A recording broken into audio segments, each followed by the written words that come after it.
how are we able to get some more of these students into these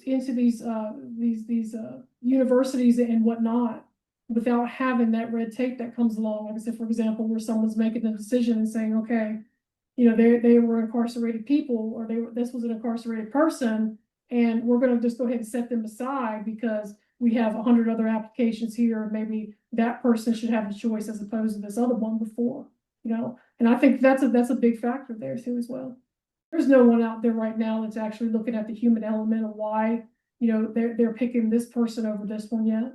But the JDO framework will go and fit that criteria. You know, you get a hold of that information, because many of us come with, you know, those barriers to reentry, especially incorporating back into the workforce. And we quite often end up either unemployed or underemployed.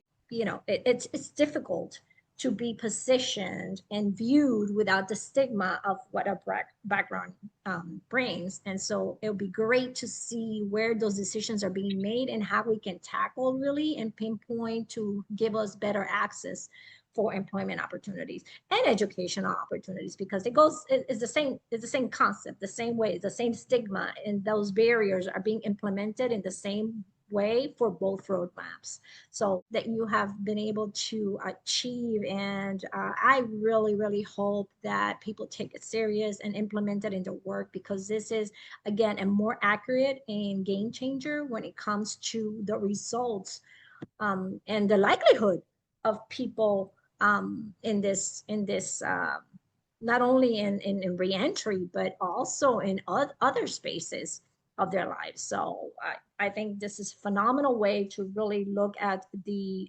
human factors that AI cannot ever duplicate.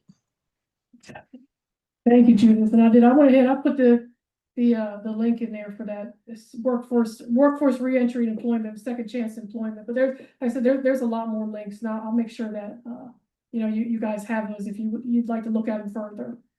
Perfect. Again, this was a conversation that we couldn't close out, because it was so important to have this understanding, and to look forward to how this is going to really change the landscape of our, you know, reentry journey.